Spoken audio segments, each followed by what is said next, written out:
Salvação na paz do Senhor, amém? Queria deixar aqui 1 Samuel, capítulo 2,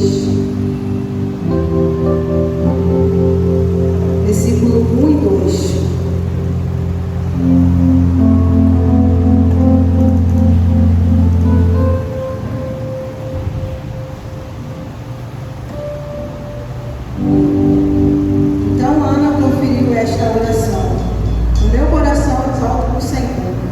Por causa do que ele fez. Eu ando com a cabeça erguida, a minha boca se escara em rir dos meus inimigos, pois me alegra na tua salvação. Não há ninguém santo como o Senhor, não existe outro além de ti, não há rocha alguma como o nosso Deus. Até aqui.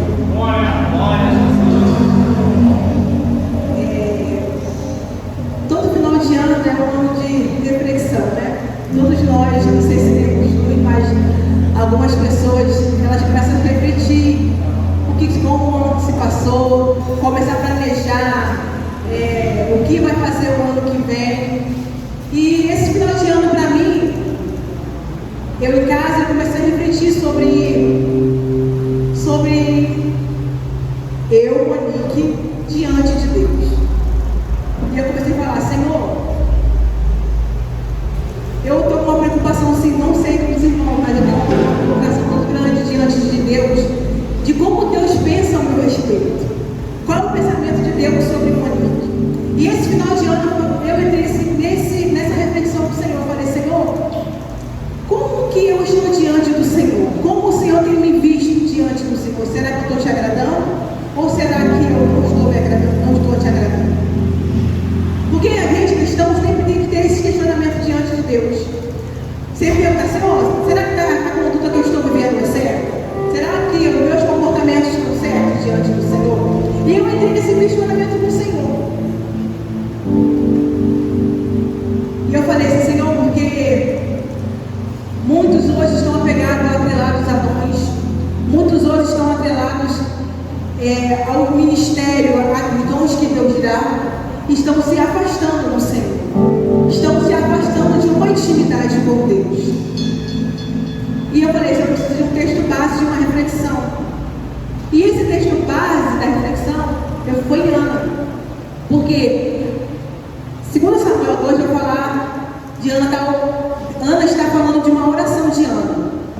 Ana, ela está falando de se alegrando de tudo que Deus fez na vida dela, porque uma mulher que não podia gerar, uma mulher que Deus a libertou das suas aflições, da sua dor, mas ela volta para agradecer ao Senhor. Aleluia. Ana podia receber o seu Samuel e não voltar mais, não cumprir mais a promessa, mas engraçado que Ana, ela volta para o Senhor. Então eu aprendi que Ana é uma mulher de oração. Ana é uma mulher que cumpre a oferta que prometeu ao Senhor. Olha. E nessa semana o Senhor tem palestrado comigo sobre a oferta. Como a irmã Joana falou, que a oferta talvez não é somente o ajuda de custo que você dá para a igreja, a oferta, o dízimo, mas é também aquilo que você faz com a força do teu braço para a obra do Senhor. A oferta é uma adoração para o Senhor. E Ana, ela adorou o Senhor. Em Êxodo 32, 20, vai falar, o Senhor vai dar uma ordenança para Moisés. Moisés, não deixa que ninguém venha diante de mim com as mãos vazias. Ah, Monique, mas era um sacrifício que o Senhor mandou Moisés fazer, era o trabalho das mãos daquele povo, mas sim, não chegasse diante de Deus com as mãos vazias. E eu quero perguntar a vocês nessa noite: o que você trouxe para o Senhor nesta noite? As suas mãos estão cheias ou estão vazias para o Senhor? Porque nós chegamos aqui na casa de Deus, muitas das vezes cheios de problemas, atarefados, cheios de situações. Todos nós estamos passando por diversidades, mas esquecemos do propósito, que o nosso propósito é vir para a casa de Deus para adorar Ele. É para entregar a nossa adoração, é para entregar a nossa oferta para Ele. E muitas das vezes estamos apegadas com... Se o Diácono Jefferson falou que nós estamos apegados às crenças coisas que foram implementadas na nossa cabeça desde criança, e nós estamos com isso dentro da nossa cabeça. Se você perguntar para o irmão assim, irmão, para que você vai para a igreja? Ele vai falar, para me receber uma bênção, para me receber uma vitória, para me receber um livramento. Sim, irmão, isso vai acontecer porque Deus, ele faz isso na nossa vida. Mas nós viemos para a igreja para adorar o Senhor. Nós temos que colocar diante disso na nossa mente que nós viemos para a igreja para ofertar a nossa adoração ao Senhor. E eu peguei o texto base de Ana, porque Ana, a Bíblia fala que Sara orou, a Bíblia fala que Rebeca orou quando ela estava estéril, ela precisava de um filho, ela orou, mas você não vê depois Sara orando, você não vê depois Rebeca orando, mas você vê Ana orando. Ana, no auge da sua dor, ela vai orar ao Senhor. Ela vai reconhecer que ela é dependente do Senhor. Ana achou Jesus na sua falta, porque ela não tinha um filho, mas ela permitiu, na sua dor, ela encontrou Jesus. Ela permitiu que Jesus a libertasse da sua tristeza, da sua dor, para que depois ela oferecesse o teu filho em sacrifício para a adoração ao Senhor. E eu falei, Senhor, é tão bom falar de oferta, é tão bom falar de que o Senhor faz. E Romanos 2 vai falar que, portanto, caros irmãos, rogo pela misericórdia de Deus, que apresentai o vosso corpo como sacrifício vivo, santo e agradável a Deus, que o vosso culto lógico e racional. Aleluia! Nós somos um sacrifício vivo diante do Senhor. Então nós temos que chegar aqui diante de Deus e dar o nosso melhor adoração. Que nossos problemas, que a nossa dificuldade, que a nossa angústia ficam lá fora. Irmão, eu sei que muitas das vezes não é fácil. Porque das guerras que nós enfrentamos nos dia a dia, das batalhas que nós enfrentamos nos dia a dia. Mas eu quero que os irmãos entendam que nós temos que dar o nosso culto racional para Deus. Prestar um culto em santidade ao Senhor. Esquecemos das problemas lá fora e somente adorar a Ele. O maior exemplo de adoração está falando em Isaías 6. A Bíblia fala o quê? Que Isaías estava preocupado. Estava o quê? Preocupado. Por quê? O rei tinha morrido. Mas aí ele vai ter uma visão. Por quê? O rei morreu, mas o Senhor não perdeu o controle. E o Senhor vai mostrar como que o céu é regido. Porque os anjos estão clamando ao Senhor: Santo, Santo, Santo, Santo é o Senhor dos exércitos. Está entendendo? Como os anjos adoram o Senhor. Então é por isso que nós temos que sempre estar adorando a Deus, independente da situação, independente do cenário, que nós possamos dar a nossa melhor oferta, a nossa melhor adoração. Eu quero entrar aqui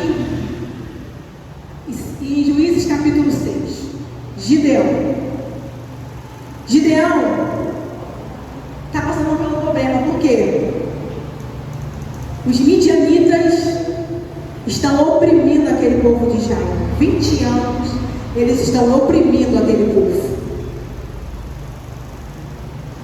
Só que Gideão está onde? Enquanto alguns estão escondendo em covas, Gideão está lá malhando trigo no lago. Gideão está mostrando esforço. Por mais que alguns estão se escondendo, mas Gideão está trabalhando. Para o quê? Para guardar o alimento dele, da sua família. Só que o Senhor, ele vê graças a Gideão. E a Bíblia fala que o anjo do Senhor, ele senta debaixo de um cavalo e ele começa a observar Gideão. E ele vai até Gideão e fala assim: o Senhor é contigo, varão valoroso. Aí Gideão vai entrar no questionamento com o Senhor. Porque ali, não é o anjo do Senhor, mas é a tipologia do próprio Deus falando com Gideão. O Senhor é contigo, varão valoroso. E Gideão vai falar: se o Senhor é comigo, por que me sobreveio esse mal? Por que o Senhor permitiu que ele nos afligisse? Aí o Senhor palestou comigo sobre Gideão. Por que me sobreveio sobre mal? Aí o Senhor, e o que o Senhor falou comigo sobre isso, assim? Que o anjo falou para Gideão assim: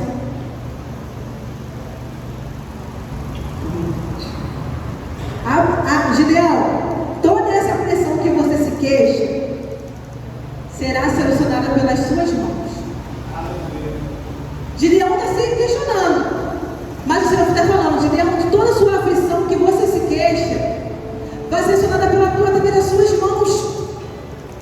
Só que Gideão sabia que não era só pela força do teu braço. Gideão sabia que era o próprio Senhor que iria estar com eles na batalha, estar com eles na direção. Só que Gideão vai pedir uma prova. E é qual a prova? Da oferta. Gideão está falando, já que o Senhor vai comigo, então espera aqui, porque eu vou lá preparar uma oferta para o Senhor. E deu tempo, Gideão foi lá, preparou a oferta e entregou a ele. E ele recebeu a oferta de Gideão. Então eu quero te dizer, talvez você entrou por essas portas falando com o Senhor, fez um voto com o Senhor. Talvez você prometeu algo para Deus e Deus cumpriu na sua vida. Só que o Senhor está falando para mim, para você essa noite. Chegou a hora de eu receber a sua oferta. Você fez o que você pediu, eu cumpri na tua vida. Talvez você pediu uma porta de emprego para o Senhor, e o Senhor abriu a porta de emprego. Talvez você pediu, Senhor, um livramento, e Deus te livrou. Talvez você pediu uma porta de uma faculdade, Deus te concedeu. E o Senhor está falando, eu estou aguardando ainda a tua oferta. Eu estou aguardando ainda a tua oferta. Porque muitas das vezes a gente vai lá e pede ao Senhor algo. Eu estou falando de mim mesmo. Quantas e quantas vezes eu falei, Senhor, faz isso em mim. Faz isso para mim. E quando ela chegava para dizer, Senhor, não tenho tempo para o Senhor. Não tenho tempo para Deus. Muitas das vezes eu falava, não tinha tempo para a obra do Senhor. E o Senhor está falando hoje, eu quero a tua oferta. Talvez você procrastinou, talvez você desistiu, talvez você está achando assim, eu não sou capaz, mas o Senhor está falando, eu ainda lembro da tua oferta que tu me ofereceu. E eu quero que você me entregue hoje no altar aquela oferta que tu disseste para mim. Eu não sei se é um louvor, eu não sei se é uma pregação, eu não sei se é uma dor que você tem que colocar diante do altar do Senhor, para Deus te livrar como Ana. Ana, ela entendeu que antes primeiro dela pedir Samuel, ela tinha que colocar a sua dor. Ela tinha primeiro que buscar a cura para o seu emocional, porque Ana estava doente, corpo, alma e espírito. Imagina Ana, um menino. Imagina se o Senhor desse Samuel para Ana daquele jeito. Como seria Samuel? Como seria o caráter de Samuel? Mas o Senhor tem as suas formas de trabalhar, o Senhor tem as suas formas de agir nas nossas vidas. Porque antes dele primeiro nos abençoar, primeiro ele vai cuidar do nosso coração. Primeiro ele vai cuidar do nosso emocional. Primeiro ele vai cuidar, nos libertar. Porque todos os dias nós precisamos ser libertos diante de Deus. Todos os dias a libertação nós temos que buscar a libertação gradativamente. E Ana foi liberta da sua dor. Ana foi liberta da sua aflição. E ela vai falar que o Senhor, ela vai exclamar com grande voz. Ela vai bendizer o Senhor. Ela está reconhecendo que Deus é o Deus da vida dela, que Deus honrou ela. Olha a Ana do capítulo 1 para a Ana do capítulo 2. Olha que transformação. Porque ela permitiu colocar a sua dor diante do altar. E eu quero te perguntar nesta noite, qual é a oferta que você tem que oferecer para o Senhor nesta noite? Ah, Mônica, eu não sei. Mas o Senhor está falando, eu quero a tua oferta nesta noite. Faz me lembrar da mulher pecadora na casa de Simão. Jesus entrou naquela casa daquele homem, só que aquele homem não deu atenção nenhuma para Jesus. Mas a Bíblia vai falar que tinha uma mulher que não foi convidada. Uma mulher que os estudos falam que a pessoa, quando entrasse e penetra na casa das pessoas em festa, ela tinha que ficar encostada na porta, encostada na parede, em pé, para mostrar que ela era penetra, que ela não foi convidada. Mas ela estava lá de penetra. Jesus está na casa. Jesus está na casa. Só que ninguém está dando importância para Jesus. Só que ela está lá, em pé. Só que tem uma hora que ela vai, se joga aos pés de Jesus. Porque quem está diante de Deus, ele se constrange.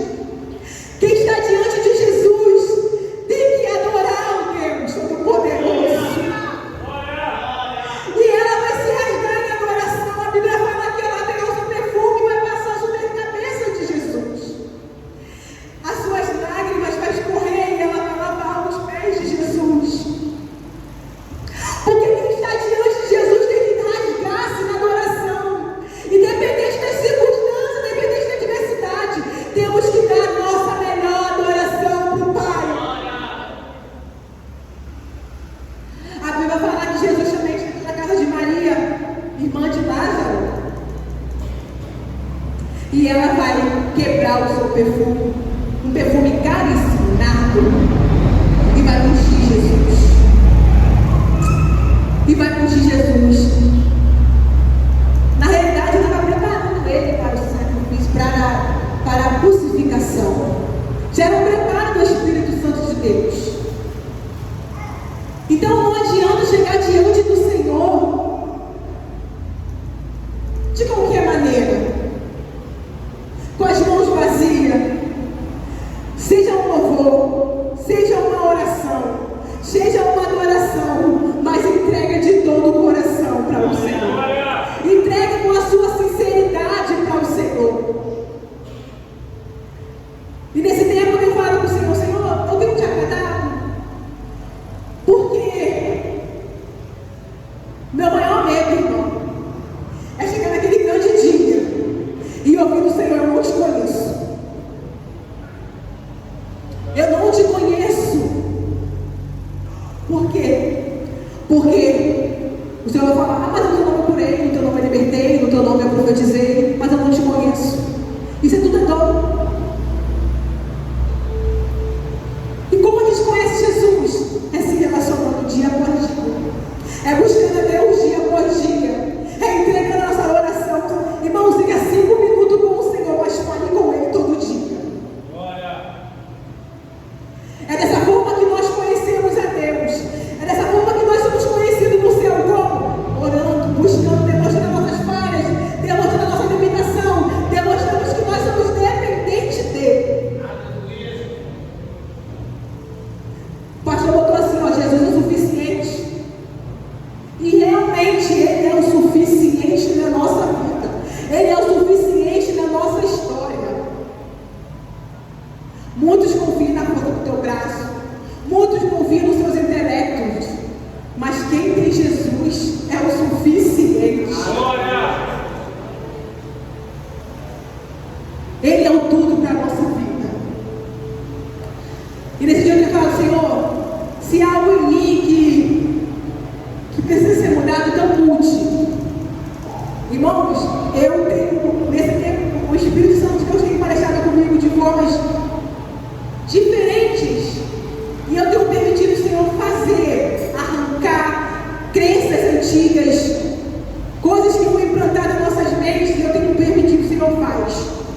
Faz porque se tu quer fazer um novo em minha vida, arranca o antigo.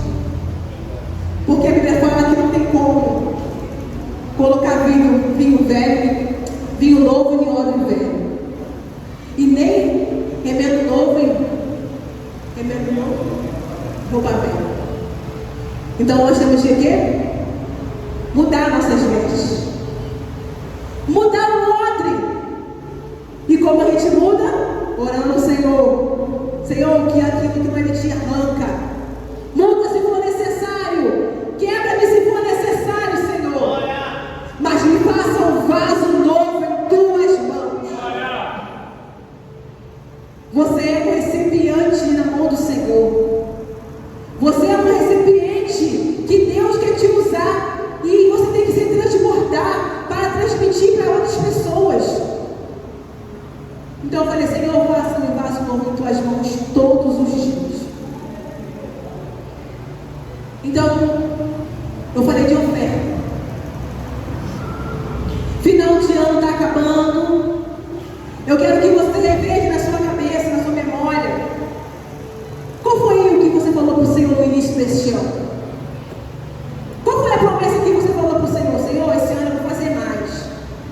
Senhor, esse ano eu vou pregar, eu vou estudar. Senhor, eu quero que você faça lembrar agora o que você falou lá no final de 2024, né?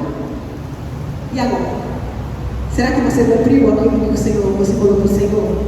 Ou você está em débito daquilo do Senhor? Ou você não cumpriu aquilo que você prometeu a Deus?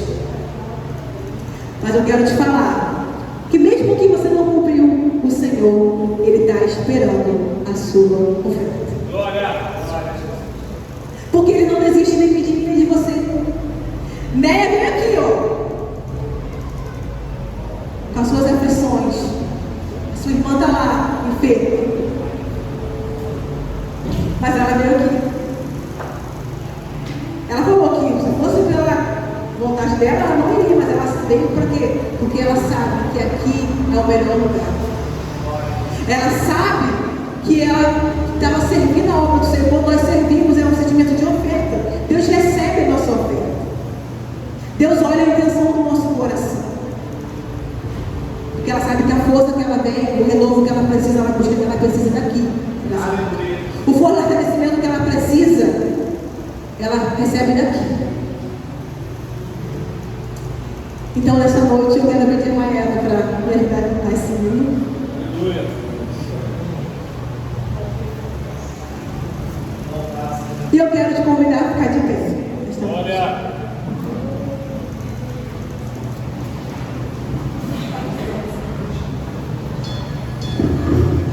Os irmãos sentiram de vir aqui na frente, pode vir.